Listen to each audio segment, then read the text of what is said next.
9 de la mañana, 2 minutos en todo el país. Seguimos en Palermo, Wuhan hasta las 10. Estamos aquí en el 11 25 80 93 60. También pueden escribirnos usando el hashtag Palermo, Wuhan.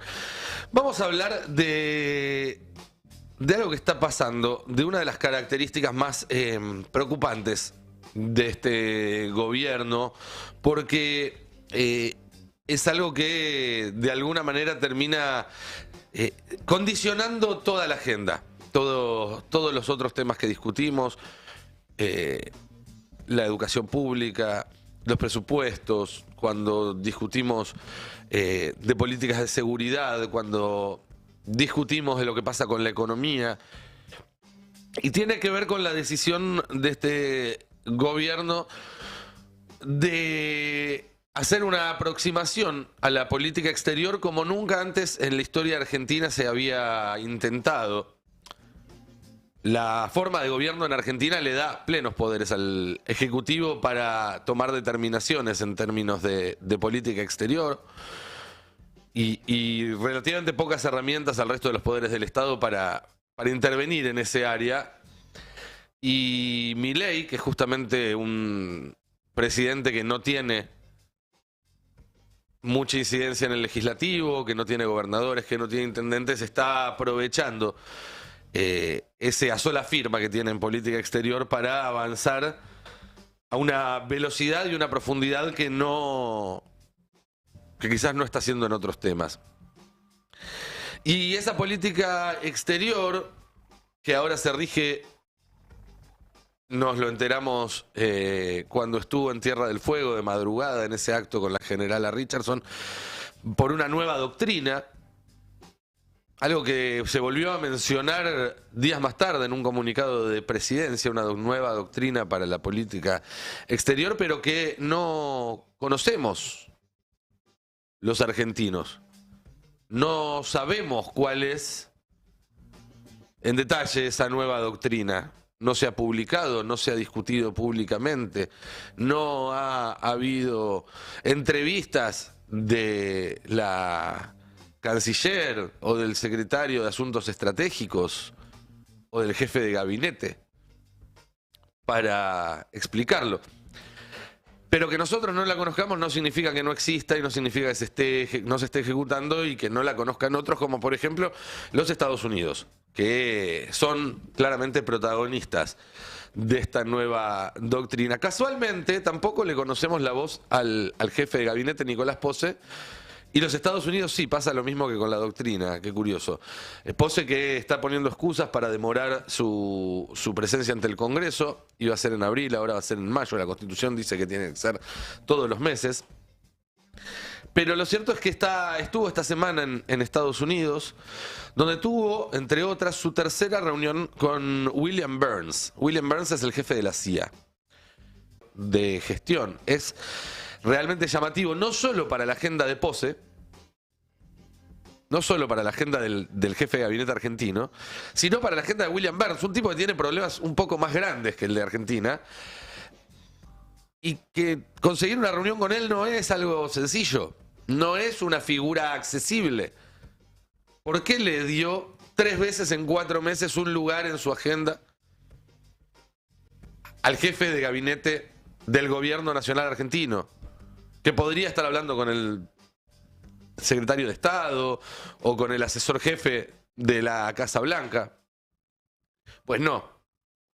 Habla con el jefe de la CIA, que incluso una de esas 3 veces vino a Buenos Aires, vino a ver a Posse a su despacho en la Casa Rosada. Sobre esta reunión, sobre la última, sobre la que tuvo lugar esta semana en Langley, en Virginia, hay una particularidad, que es que Posse estuvo acompañado del ministro de Economía, Luis Toto Caputo. Y otra vez, es raro que el ministro de Economía se junte con el jefe de la CIA, ¿no es cierto? Bueno, hay una explicación para esto que está clara, es pública, porque la publicó Román Lechman, un periodista que tiene excelentes vínculos, tanto con el gobierno como con el gobierno norteamericano, y muy buenas fuentes, y que, si no me equivoco, está en Estados Unidos cubriendo ese viaje desde el lugar, y que tituló su nota de ayer que la reunión con la CIA, con el jefe de la CIA, del jefe de gabinete argentino Nicolás Pose y de Luis Toto Caputo, el ministro de Economía, fue para quebrar la resistencia del Fondo Monetario Internacional y conseguir 15.000 millones de dólares extra. Es decir, que así como Macri en su momento acudió a Trump y a través de Trump a Mauricio Claver Carone para conseguir un préstamo indebido del Fondo Monetario Internacional, ahora Milei hace lo mismo, pero a través de la CIA. Busca que por motivos extra financieros, extra económicos, se dé un préstamo que según los libros del Fondo Monetario Internacional no se debería dar. ¿Por qué no se debería dar? Porque ya está muy endeudada la Argentina con el Fondo Monetario Internacional. Y sobre todo porque hay, digo, el FMI se niega a darle más dinero a la Argentina porque ya tiene la palanca que quiere tener. Ya Argentina tiene una deuda tal con el Fondo Monetario en los próximos años que está obligado a sentarse a negociar, más allá de que este gobierno negocia con gusto y con ganas. Entonces, mucho cuidado con esto, porque si finalmente se destraba un financiamiento a la Argentina, cosa que es difícil, nosotros venimos diciendo que el fondo no quiere, hace muchos meses, cuando otros medios te vendían que era inminente el desembolso. Pero si llegara a destrabarse a partir de una presión de la CIA, mucho cuidado, porque Argentina no le va a estar debiendo ya al FMI. Le va a estar debiendo a la CIA. O es decir, le va a deber la plata al FMI, pero el favor se lo va a estar debiendo a la CIA. ¿Y qué quiere la CIA? ¿O qué puede querer la CIA de un país? El FMI sabemos, quiere que ese país se endeude, una deuda que no sea sostenible y que le obligue a negociar para, a través de esas negociaciones, imponer recetas económicas. De la CIA, ¿qué sabemos? Bueno, de la CIA sabemos que cuando quiere entrar en un país, tiene objetivos menos modestos, o más, si se quiere, panorámicos. Controlar las fuerzas de seguridad, controlar la política, controlar el poder judicial, controlar medios, obtener negocios legales e ilegales. Un modus operandi de la CIA es hacer negocios en un país para financiar actividades encubiertas en otro. Y una vez que la CIA, que es el ariete, rompe la resistencia, se abre un montón de oportunidades para otras agencias del gobierno norteamericano que puedan desplegarse en el territorio del país que de alguna manera ocupan. Y lo que venimos viendo desde el 10 de diciembre hasta ahora, con un gobierno que definitivamente no pone ninguna resistencia, es justamente eso. El despliegue sistemático de agencias norteamericanas en el país. Por ejemplo, el Comando Sur, con quien se firmó en primer lugar un acuerdo para que el cuerpo de ingenieros de las Fuerzas Armadas de Estados Unidos, del Ejército de Estados Unidos, participe de la operación de la hidrovía. Y luego vimos a la generala Laura Richardson prácticamente humillando al presidente argentino en un galpón en Tierra del Fuego, una madrugada. Bueno, Tierra del Fuego y la hidrovía son las dos posiciones estratégicas más relevantes que tiene la Argentina hoy en día para Estados Unidos. Una porque es por donde pasa el comercio de buena parte de Sudamérica, incluyendo Brasil, y Estados Unidos está siguiendo muy de cerca la gestión de Lula y el fortalecimiento de su lazo con China. Y el Atlántico Sur porque, ya sabemos, Malvinas, el pasaje entre dos océanos y la puerta de entrada a la Antártida. El Departamento de Estado, por su parte, influyó para congelar la relación con China, una relación estratégica para la Argentina y que en estos 6 meses sufrió un desgaste totalmente a propósito por parte del gobierno argentino, que se dio de baja de los BRICS, que canceló el avance de las represas en Santa Cruz, que canceló la construcción de la cuarta central nuclear que financiaba China. Esta semana, además, finalmente se ejecutó la compra de un escuadrón de aviones F-16. Otra disputa que había ahí con China, que ofrecía sus propios aviones a las Fuerzas Armadas Argentinas, a la Fuerza Aérea Argentina. Los F-16 que compró la Argentina no son basura, no son chatarra, eso es fake news. No son los mismos aviones que le ofrecieron a Ucrania o a Colombia y que fueron rechazados. Son aviones que realmente le dan a la Argentina las capacidades aéreas que necesita con urgencia. Eso no es algo que esté en discusión entre quienes saben del tema. Lo que sí se cuestiona es si es estratégicamente la decisión correcta, porque justamente parte del problema de la defensa argentina tiene que ver con la soberanía del Atlántico Sur que comentábamos recién, y esa soberanía está siendo disputada por Gran Bretaña, que es parte de la OTAN. Con lo cual, en caso de que hubiera un conflicto, dentro de mucho tiempo, espero, ojalá nunca, ahí las capacidades de este escuadrón podrían verse comprometidas justamente por ser tecnología que la OTAN maneja y fabrica. De todas formas,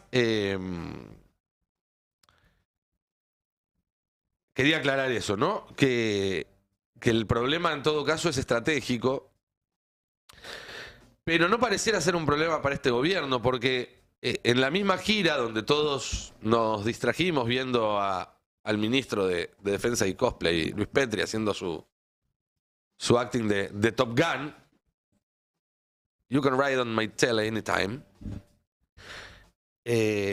pasó algo más importante, que fue que Petri solicitó formalmente que la Argentina se incorpore a la OTAN como socio global.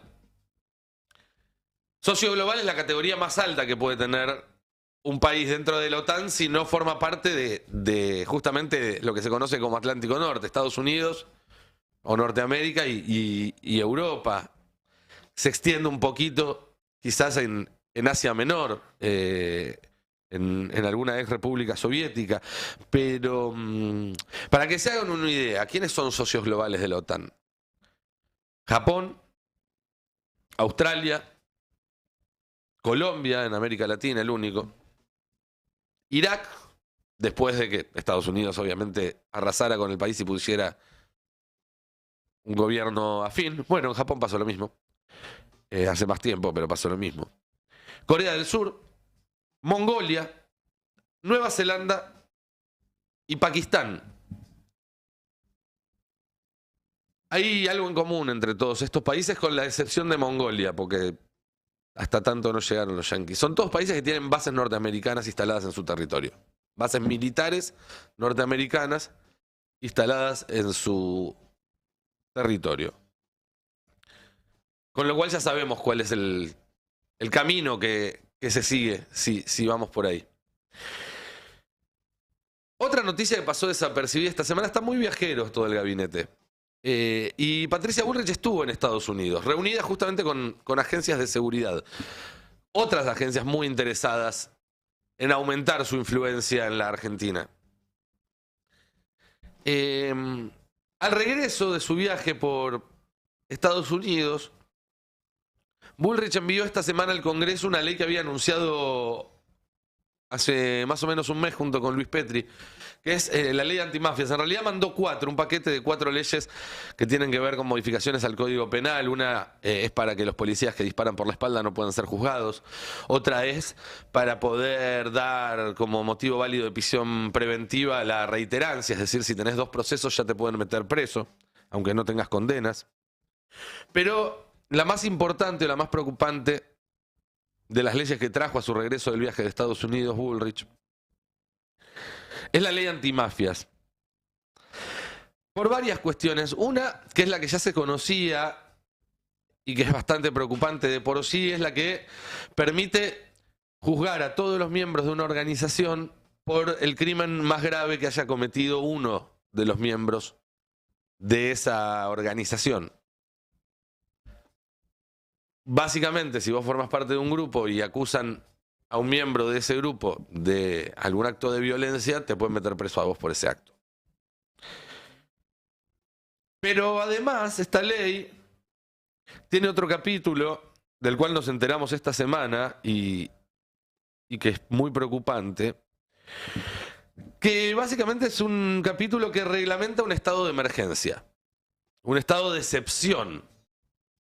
Según esta ley se pueden declarar zonas de investigación especial. Obviamente que el ejemplo que ponen es Rosario, pero el tema es que esto no solamente aplica al narcotráfico, sino que podría aplicar eventualmente a grupos políticos. Y dentro de esas zonas de investigación especial, las fuerzas policiales y de seguridad federales podrán, y voy a leer textual, detener a una persona hasta por 48 horas por una averiguación por la comisión de los delitos a los que se refiere el artículo primero, con autorización del Ministerio Público Fiscal y en dichos términos dando aviso inmediato a la autoridad judicial competente antes de ponerla a su disposición. Es decir, que sin una orden de un juez pueden detener a alguien y tenerlo a disposición del Poder Ejecutivo por 48 horas. Eso es literalmente lo que pasaba en la dictadura, solo que no había un artículo reglamentándolo y no eran por 48 horas, sino que era por más tiempo. Pero esto de tener detenidos sin orden judicial y a disposición del Poder Ejecutivo es literalmente lo que hacía el terrorismo de Estado. Dentro de esta zona de investigación especial se van a poder realizar allanamientos con orden judicial extendida para un área determinada o para domicilios encadenados o vinculados con otro sobre el que ha existido una orden original, cuando las circunstancias del caso no permitieran requerir una nueva orden sin perder el objetivo de búsqueda. Realizados los allanamientos encadenados, se dará inmediato aviso a la autoridad judicial. ¿Esto qué es? Van a poder hacer allanamientos sin orden judicial. Les van a decir, entramos a esta casa con una orden y algo que encontramos acá nos llevó a este y este otro domicilio, pero para todos los otros no necesitamos órdenes judiciales. Lo hacemos por el mero criterio de las fuerzas de seguridad y no le avisamos a un juez hasta después de haber hecho el allanamiento. Y también, dentro de esta zona de investigación especial, se van a poder interceptar llamados telefónicos, mensajerías de redes sociales, plataformas virtuales y otras formas de comunicación con orden de autoridad judicial competente mediante los sistemas que prevé la ley. Si la urgencia lo justificare, agrega, con el fin de no malograr una pesquisa, se podrá continuar la cadena de interceptaciones que surjan de las comunicaciones previamente interceptadas con autorización del Ministerio Público Fiscal y dando noticia inmediata a la autoridad judicial competente, a disposición de la cual debe ponerse la pesquisa dentro de las 24 horas. De nuevo, van a poder interferir las comunicaciones de alguien sin una orden de un juez, sino mediante un mero pedido del Ministerio Público Fiscal, de la Procuración. Y acá hay unas figuras que se tornan importantes. Uno es el secretario de coordinación de la Procuración, un hombre que se llama Juan Manuel Olima Espel, que quizás a ustedes les suena porque cuando se estaba investigando el caso de Alessio, otro vínculo raro con Estados Unidos, se hizo pública una foto de él con una gorrita de la DEA. La DEA obviamente tiene muchísimos vínculos en la Argentina y en muchos países del mundo con autoridades judiciales y el Ministerio Público Fiscal. Otro de las figuras con mucho vínculo con la DEA en la Argentina es un fiscal que se llama Diego Iglesias, que está a cargo de la Procurar, que es justamente la Procuración contra el Narcotráfico. Digo, que tiene vínculos con la DEA es algo que es público, no estoy contando ningún secreto. Y es más, a él en una entrevista que le hicieron hace un tiempo por este tema, el colega Julián Maradeo, en el diario AR, dijo, sí, yo soy funcional a la DEA es funcional a mí. A la DEA la uso o me usa a mí porque me aporta información de otras DEAs del mundo, dice Diego Iglesias, que piensa que... Es como, me hace acordar al de Calle 13, cuando decía yo no uso Adidas me usa a mí, bueno, al revés. Adidas no me usa, yo estoy usando Eso, Adidas. exactamente, gracias Flor. Bueno, la DEA no me usa, yo estoy usando a la DEA. Digo, el Procunar es una de las 3 fiscalías autorizadas por este proyecto de ley que presentó esta semana Patricia Bullrich para firmar esta zona de investigación especial. Las otras 2 son la Procelac, a cargo de Diego Velasco, que es la que lucha contra el lavado, y la UFECO, a cargo de Santiago Markevich, que es la que lucha contra los delitos complejos. Bueno, si esta ley se aprobara, sería la DEA, a través de estas figuras, la que podría determinar en qué zonas del territorio argentino hay un estado de excepción. Insisto, la ley establece que para que se dicte ese estado de excepción basta la firma de un fiscal y del Ministerio de Seguridad. De un fiscal, que responde a la DEA, y de Patricia Bullrich, que también tiene vínculos con el mismo organismo. Y bajo ese estado de excepción van a poder detenerte sin orden de un juez, allanarte sin orden de un juez, o intervenir tus teléfonos sin orden de un juez. No lo digo yo, lo dice un proyecto de ley que ingresó esta semana al Congreso, es un documento público. La verdad es que cuando uno ve todo el escenario y une los puntos, resulta bastante claro que lo que está sucediendo en este país desde que ingresó Javier Milei y decidió levantar todas las barreras para permitir que distintas agencias del gobierno norteamericano colonicen estamentos claves del Estado argentino, lo que está viendo es una pérdida de soberanía. ¿Pero qué es ser soberano? ¿Qué significa? ¿Dónde está el valor de ser soberano? Bueno, ser soberano es decidir para sí y en función de tus propios intereses. Un país soberano es un país cuyas decisiones de política se toman para sí y en función de sus propios intereses.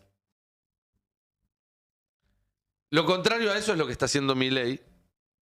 Y los argentinos ya conocemos el filo de esos dientes.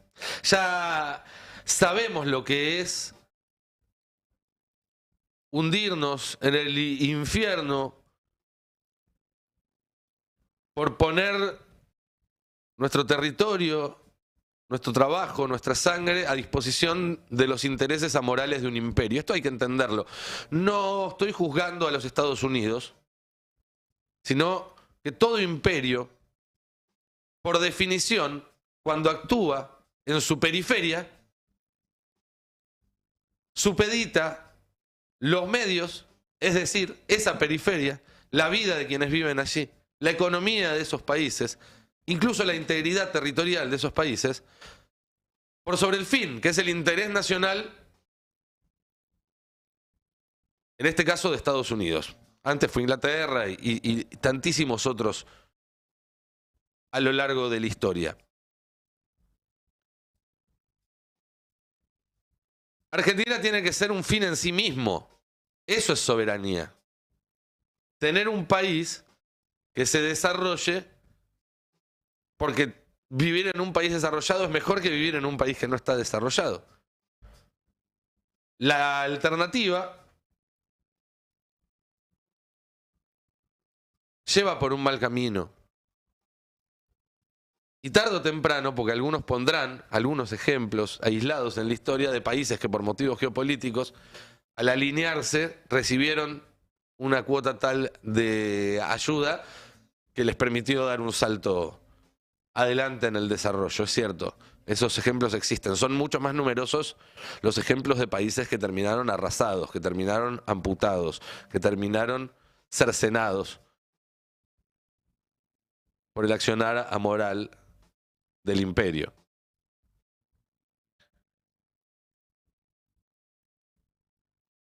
Decía Perón que el siglo XXI iba a encontrarnos unidos o dominados, y aquí estamos, en pleno siglo XXI, y con el proyecto de dominación más peligroso que haya enfrentado la Argentina en su historia, sobre todo porque tiene terminales en todos los poderes del Estado y sobre todo en el poder ejecutivo, a manos de alguien que parece más un fanboy del imperio que el mandatario de un país soberano. ¿Y de qué país soberano? Argentina, país importante, no solo soberano.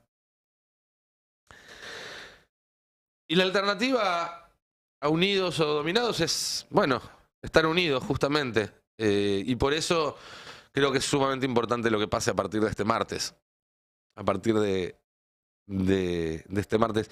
Porque, ojo, no hay que confundir unidos en un sentido solo superestructural. No es solamente que tienen que estar unidos los dirigentes, aliados. No, no, no. Tiene que haber, sobre todo, una comunión entre la dirigencia y la sociedad. Es la única forma en la cual se puede garantizar una fuerza suficiente para oponerse a este proyecto de sumisión de nuestro país, al cual nos están entregando en vivo y en directo. Esto no es una amenaza, esto no es una posibilidad, esto es un hecho que se está consumando a medida que yo hablo y ustedes me escuchan.